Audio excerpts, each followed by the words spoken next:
You know what? What you got, I see? actually like when immigrants come to a place and they, bring a bit of their culture here. That's how you make Yeah. diverse places and, communities. I love that because people who are not able to go, to wherever we're talking about Mm-hmm. gets a piece of that here. And they can Yeah. identify whenever they do go, or if they don't go, they can say that they have a piece of Lebanese culture. I like that.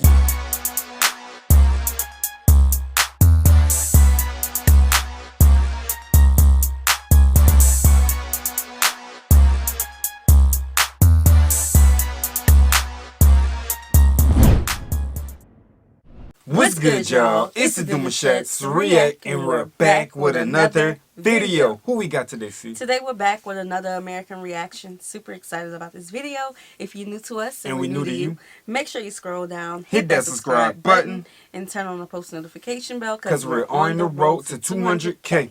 And we cannot get there without you guys, alright? Join the family. Without further ado, let's get into the video. Let's get it.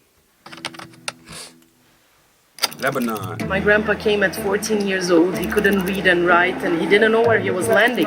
He was supposed to go to America, and the ship just brought him to Brazil. So he landed in Brazil, not knowing anyone at 14 years old, and making a life out of it. And he did make a life out of it. 4 generations later, Carolina's 3 kids now go to the same Lebanese country club here in Sao Paulo that her grandfather first joined. But not every Lebanese came here by accident. In the 1890s, Lebanese and Syrian were fleeing economic and political stability. Meanwhile, the emperor invited people to migrate and encouraged Christians in particular to come. But to understand just how Lebanese this place is, consider this.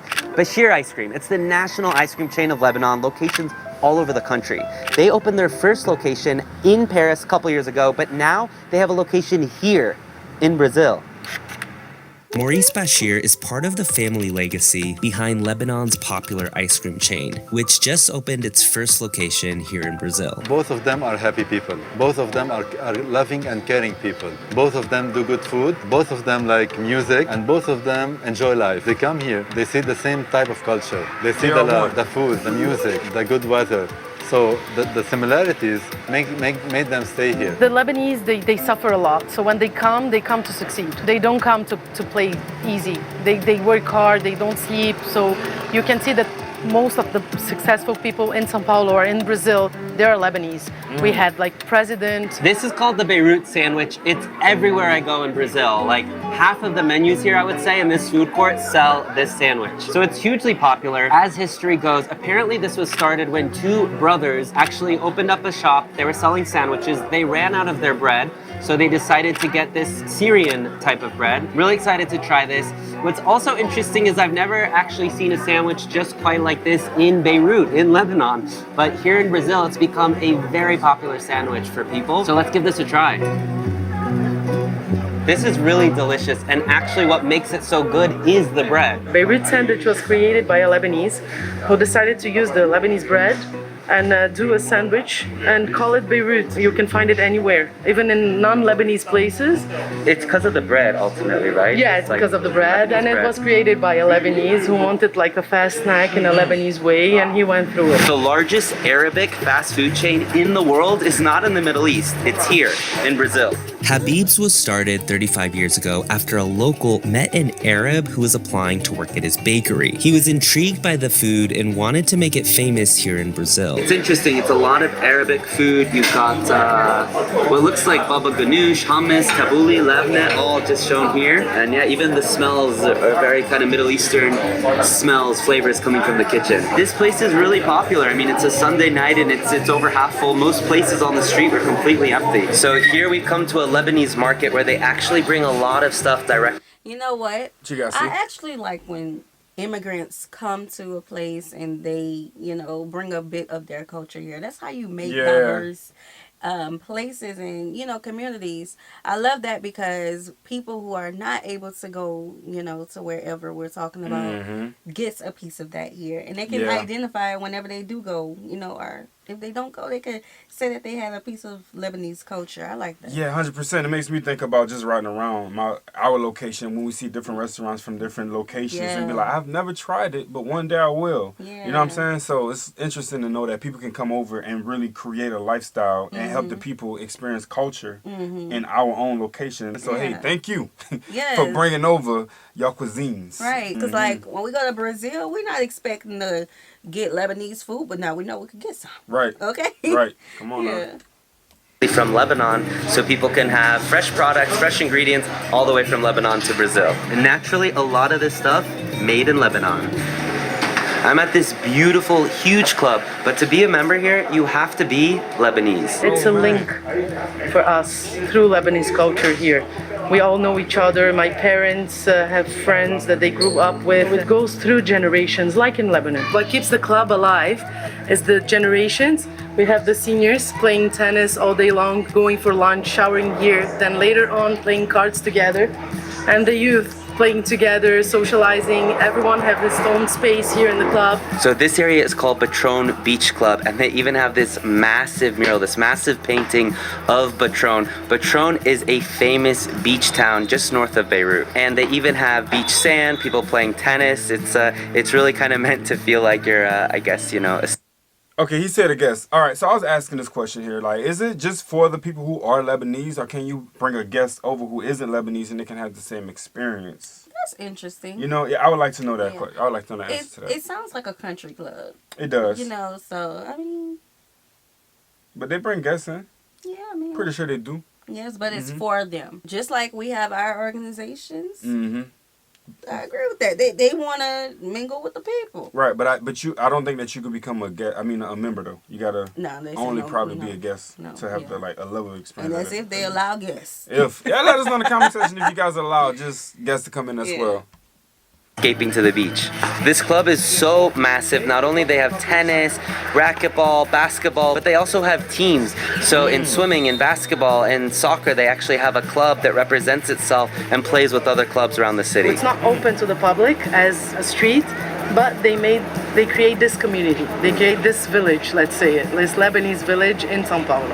And your grandparents go to this club. Your kids also go to this club. How does that? You know, that's really good for like people who are just now coming into the country. And I feel like every group should have something like this. Facts. You know, just to keep a part of their culture alive. It's I like because it's about fitting in. Mm-hmm. You know what I'm saying? It's like feeling that you are accepted and actually feeling like that, you know, there's something out there for you where people like you and they want to know who you are and things of that nature. Yeah, you know, like an immigrant coming to a place and don't know anyone, you know, just a place that they could feel home. I also like that they have it to where it's all ages. You know what I'm saying? So you Yeah. got your elder and you also have your youth. And I'm pretty sure there's more programs that they're not showing because this is a huge community. Yeah. Community. Yeah. Yes, it's amazing. It's amazing because you can see the fourth generation of the family coming back to the club. So this is one of the many Lebanese restaurants here in Sao Paulo. And as you can see, they put pictures and they've got everything you can imagine from tabbouleh to kibbeh. It's really quite interesting to be in Brazil and see all of this Lebanese items on the menu. But there is one thing you probably won't see in Lebanon, or at least it won't be called that, and that's the Beirut. Beirut sandwich, which I showed you earlier, is also so popular, and that is even on this menu. So there is food with a Brazilian twist, or at least a Brazilian name here. So I decided to try something a little bit unique, which is a pumpkin kibbeh, and I guess it's served with some spaghetti. Let's give this a try. Kibbeh traditionally would have ground beef, but this is actually vegetarian, and I guess it's pumpkin, so I'm guessing they got everything on the menu. it's really nice. And yep, they even play Arabic music here. Do you worry that the next generations lose some of their Lebanese connections and Yeah, heritage and definitely, culture?